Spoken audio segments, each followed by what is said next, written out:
Welcome back. It is Monday, August 19th in the MLB. Our three best bets are on the way. It is Austin joined by Logan. Let's recap yesterday, although I promised Logan and I wish we could speed past it. An 0-3 day. We picked three overs. Nope, none of them come through. Frustrating. You can tell by Logan and I, we are not happy with how we've done so far this season. And you know what? We're giving an ultimatum. And here's what we're doing. By this time next week, Monday, August 26th, if we are not in the green, we're down 3.5 units ish right now. We're giving away $100. Simple as that. If we don't have a plus 3-4 unit week, give away $100. All you got to go do is go down below, comment, watch the videos this week, and we'll pick out a random winner sometime next Monday. But you know what? That's not happening. We're starting off with a 3-0 sweep this week. We mean business. We've been decent the last few weeks. In August, I think we're still up this month, but eventually we have to start stringing together some winning days, and we got to lock in, put in the time, put in the research, and deliver you guys a winning card today and a winning week. So lock in, everyone. If we don't have a winning week and we aren't positive in the green, so that means a plus 4 unit week, we'll give away some money next Monday. But without further ado, let's dive in the picks today. First one of the day, it's back on a Monday. Parlay of the day is back, and we need a winner. Last week, I believe they went 2-3. We lost 3 straight, some agonizing losses in there. We're locking in. We need a parlay of the day winner. It's on Odds Checker. We're going to write it up after this video drops. It'll be linked down below in the pinned comment, description, and at the end of the video. Go tap into that. Parlay of the day is cashing today. 100%. We need a winner there. Logan, I need a winner from you as well. We've put some money, a giveaway money on the line. And while I love giving them back to the fans, this is not how I want to give back them some money. Logan, give them a winner. That's a little bit more fun. What you got today? Yeah, if you were taking unders all weekend long, congrats. You might be living somewhere tropical. You might be able to retire early. So with that theme, I'm taking an under that I really do like. I'm taking the Rays and Athletics under 8, minus 125 on BetMGM, or Bet365 is your best value. Now, if you're like Logan, it's only 7.5 on my book. I like it at 7.5 as well. I've been betting baseball for so many seasons that if I see a little bit more juice on an 8 rather than a 7.5, I will buy that extra half a run. This time in the year, almost the end of August, the lines are sharp, and if they end right on 8, wouldn't shock me at all. So if I'm taking an under, I like to be a little bit of risk averse, and I like to take that. But again, it's good on 7.5. It just has push potential at 8. The reason I'm on this under, first of all, we get a little bit of change of scenery for the Rays because they're red hot, right?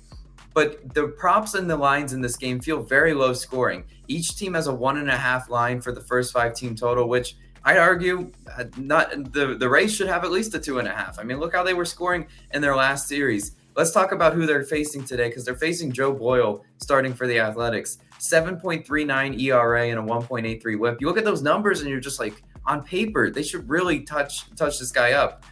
But really, they're kind of deceiving because he's only making his second start since May, which is why the ERA is inflated like that. Obviously, Joe Boyle, not an ace, not a guy I'm normally running out to back an under with, especially because his last outing wasn't sharp.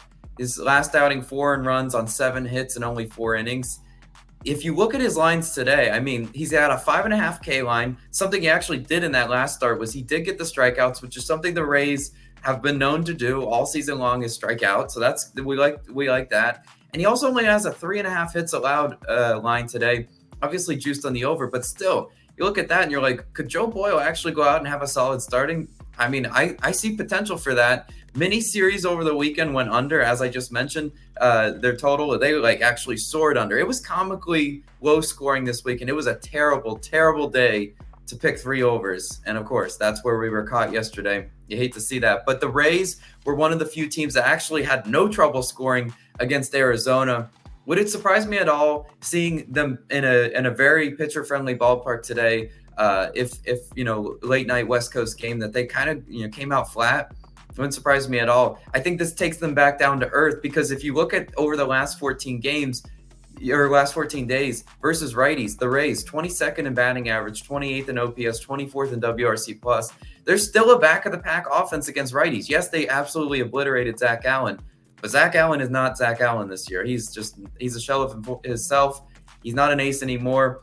I put that start kind of off to the side because I still think this Rays offense is very suspect. If you told me that against the guy with a 7 ERA that they come out flat, swinging for the fence a little bit too aggressive, I would say that sounds about right. It's what they are. Yandy Diaz, also, he left the game Sunday. No word on yet if he plays. I saw he's day-to-day. If Yandy Diaz is out of that lineup, that's a big miss for that Rays team that I still just don't trust them to score week in and week out. It's just how I see it. With runners in scoring position, Tampa Bay still only 27th in batting average, hitting 175 over the last 14 days.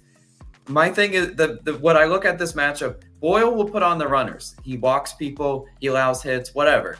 But it's still up to the Rays to have to hit them home. And yes, they were getting the timely hits in Tampa Bay, but I'm gonna come out and say they're not going to get as many timely hits today. I think Joe Boyle holds them down. Even if he only gives up like 2 to 3 runs, that's still going to put us in a good spot because I like who's starting for the Rays today. It's Taj Bradley, 3.49 ERA, 1.14 WHIP for Taj Bradley. Bradley has a 1.5 earned run line, juiced on the over, but as a strikeout specialist, I think he has success today.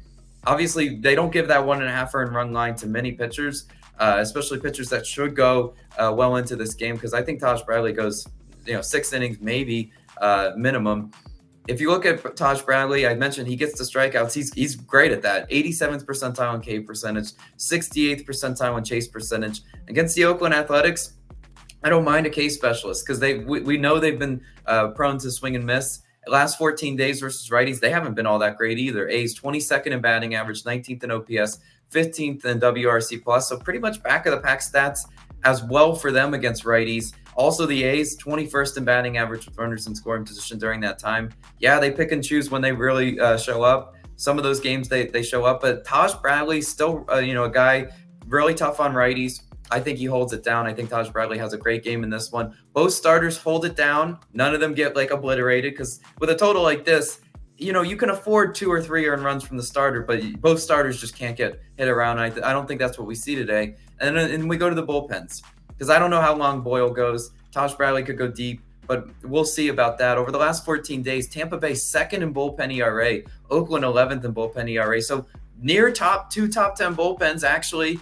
I think the pitching is the star of the show tonight. I like the under a lot between these two teams. A little late night West Coast game, but it's my most confident pick today. I love that one. But Austin, you got a team total for everyone. Where are you going for it?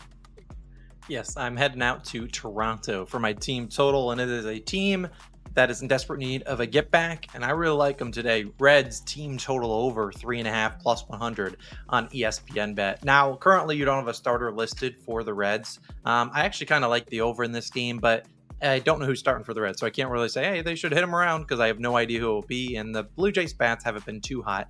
They're facing Kevin Gausman, though, today, and as I said, the Reds, if you've been backing them all of the weekend, you got cooked, because after they've scored 1 run in 3 straight games versus Kansas City. Now you can be like, Austin, why are we backing a team that's only scored 1 these last 3 games? You could have taken a 3.5 team total over the series for the Reds, and they didn't come through. Well, I like them today, and I'll talk about why. Now, I think they finally wake up. And we talked about the Reds in that series versus the Royals. 0 for 17 with runners in scoring position combined. So it's not like they didn't have base runners.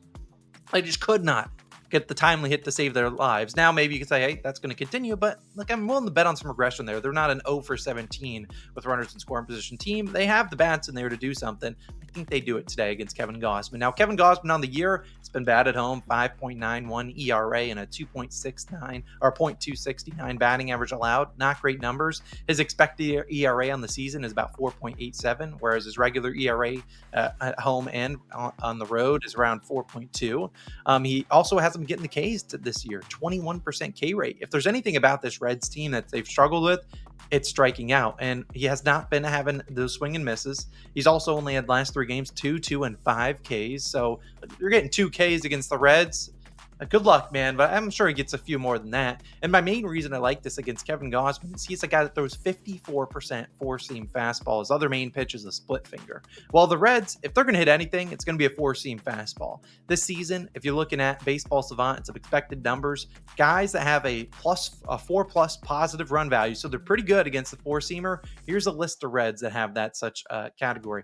Jonathan India, Ellie De La Cruz, TJ Friedel, Candelario. We got Fraley, we got Steer, we got Fairchild. That's 6 or 7 bats that I just listed that all have very good run values against the 4-seam fastball. It has been their best pitch to hit all season long. And for a guy like Gausman, he just hasn't been getting the swings and misses. So if you're throwing a 4-seamer about 55% of the time and you're not getting the swings and misses, and the Reds can barrel them up, we could see some extra base hits. We could see some home runs in here. Like I said, the Reds haven't been good with runners in scoring position. Gausman might be able to help them out. He's allowing a .254 batting average with guys on second and third. I think we'll see the Reds show up today. I'm not asking them to get 4 runs on Gausman. If they can get 2, maybe 3 on him, we turn it over to a Blue Jays bullpen. Last month, the Blue Jays 5.02 ERA in the bullpen, 25th in the majors. So they have some arms in there that can come in and give up their fair share of runs as well. With the Reds team total over 3.5, we are guaranteed a full 9 innings of hitting. So they could be down 20-0. I don't care. Maybe bring in a position player. Maybe that's where we get the runs. It doesn't matter. We have 9 innings guaranteed for the